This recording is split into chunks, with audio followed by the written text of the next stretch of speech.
Dua unit Yamaha Scorpio Jap Style baru aja kelar di Enggal Modified. Spesifikasinya seperti apa dan detail pengerjaannya seperti apa, langsung aja kita bahas.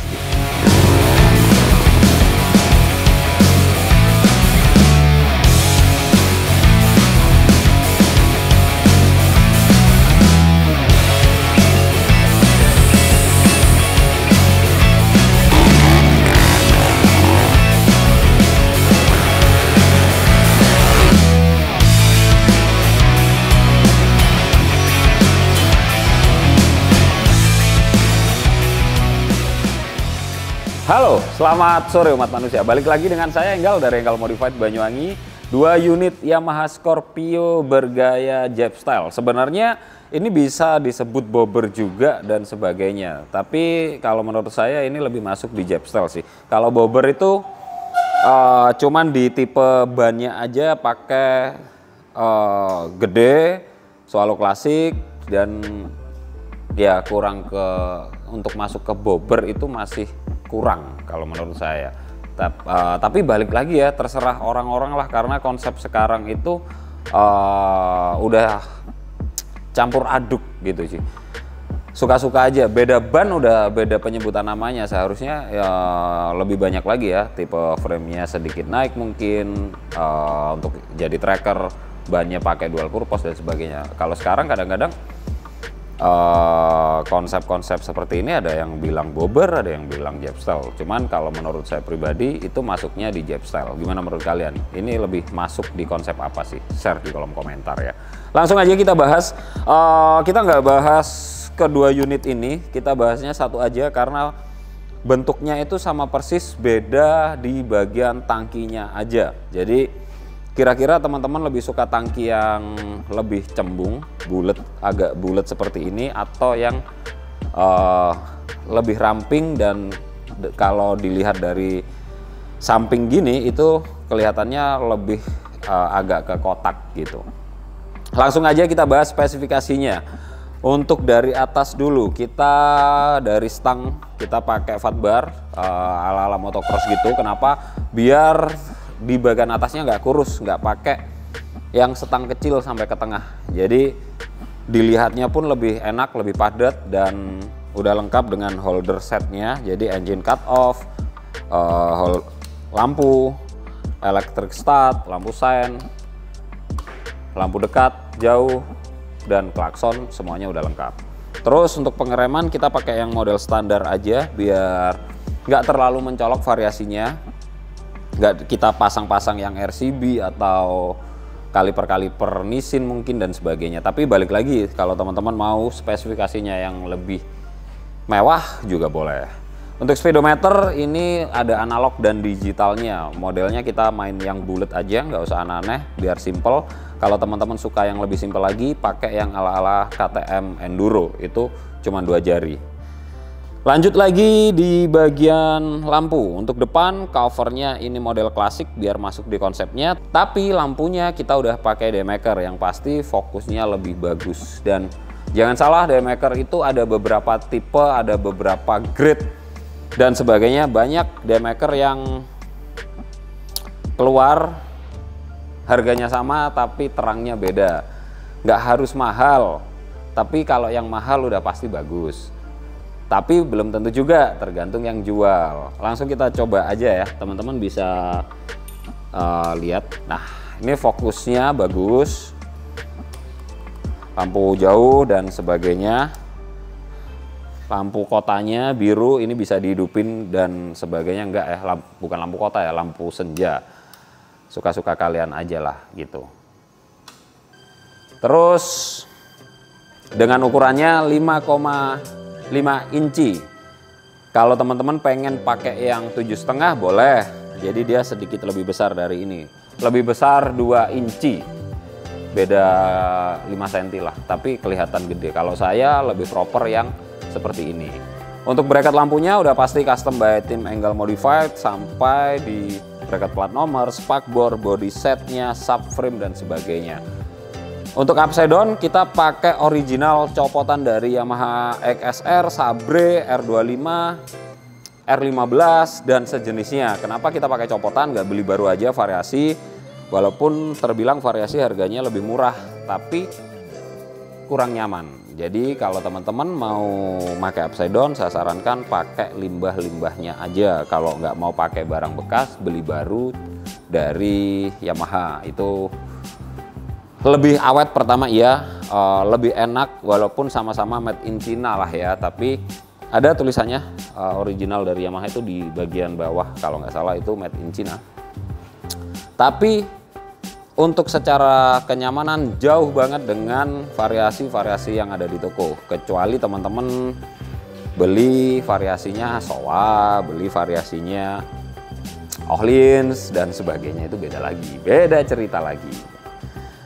Untuk kaki-kaki, velg depan kita pakai ukuran 250 dan yang belakang kita pakai ukuran 350 dengan ban depan 400, yang belakang 450 menggunakan Swallow klasik.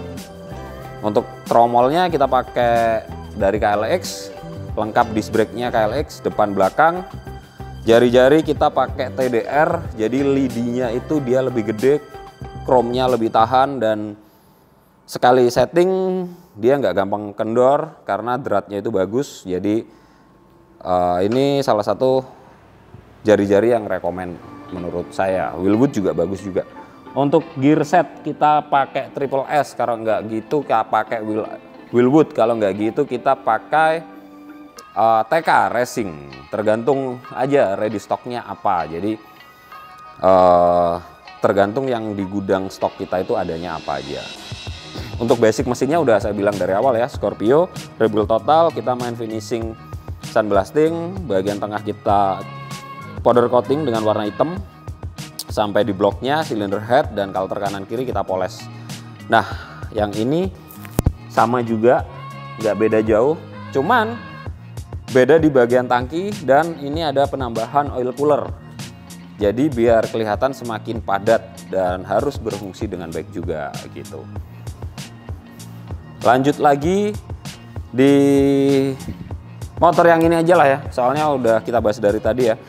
Untuk jok ini bisa dipakai dual seat, bisa dipakai boncengan, dan yang pasti posisi ridingnya juga nyaman.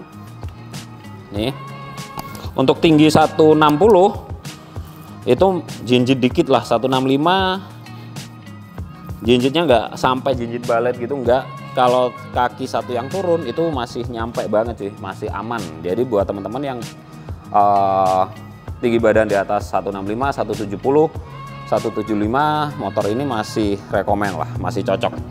Kalau seandainya teman-teman mau ditinggiin lagi juga boleh, terserah aja, tinggal diatur di suspensi depan dan belakangnya aja, tinggal ditambah aja gitu. Untuk suspensi belakang ini kita pakai KTC, ada kliknya, single klik di bawah sini, dan swing arm kita custom, footstep depan belakang, standar samping, engine guard, sampai di knalpot semuanya custom, dan spakbor belakang semuanya kita body setnya, body worksnya, sampai platnya jok, penutup air di bawah jok itu kita pakai bahan galvanis dengan ketebalan 1,2 mili, jadi itu cukup tebal dan yang pasti tahan karat. Untuk engine guardnya aja ini kita pakai besi hitam dengan ketebalan 2 mm, jadi nggak main-main, itu tebel banget.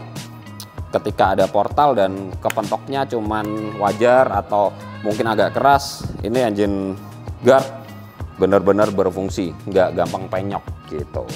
Untuk knalpot by EM Custom Part, jadi knalpotnya ini kapsul, suaranya yang pasti ini merdu banget cuy. Kita coba hidupin.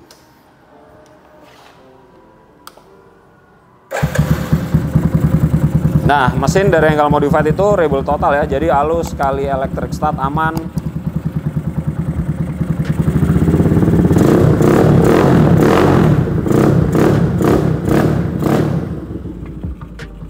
Suaranya itu nggak yang sakit, ada beratnya, bukan berat ya, tapi suara itu di dalam. Jadi saya sebutnya itu berat di dalam gitu loh. Gimana ya sebutnya? Dan ketika digeber atau dipakai jalan itu suaranya bisa keluar dan nggak yang sampai merusak telinga lah. Jadi masih terbilang normal aja, nggak begitu keras dan nggak terlalu halus. Dan pakai motor-motor begini ketika knalpotnya dengan suara yang terlalu halus itu menurut saya ya kurang nyaman aja, kurang sesuai sih gitu, kurang garang gitu. Kita coba hidupin yang ini.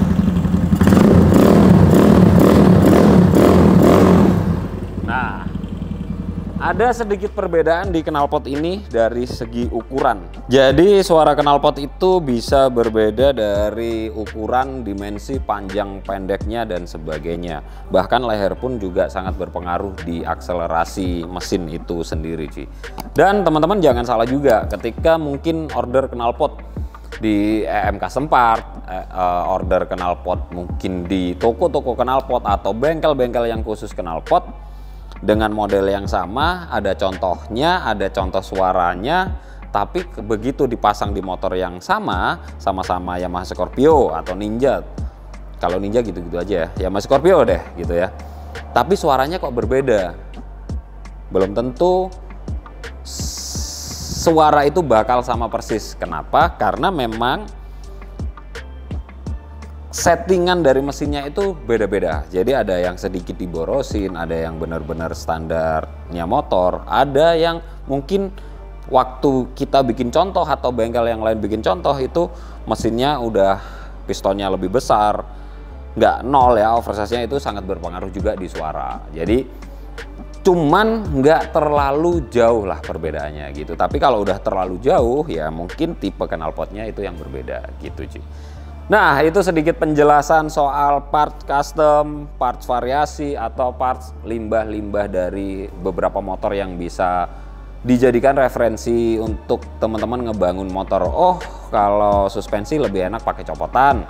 Oh, mungkin suspensi belakang teman-teman rekomen bisa pakai KTC atau Red It GP Gold Series dan sebagainya. Kurang lebihnya seperti itu. Terima kasih buat teman-teman yang udah nonton, terima kasih buat teman-teman yang udah like, komen, dan share. Terima kasih banyak, semoga video-video dari Enggal Modified bermanfaat untuk kita semua, bisa menginspirasi kita semua. Jangan lupa jaga kesehatan, sukses selalu untuk kita semua. Selamat sore umat manusia.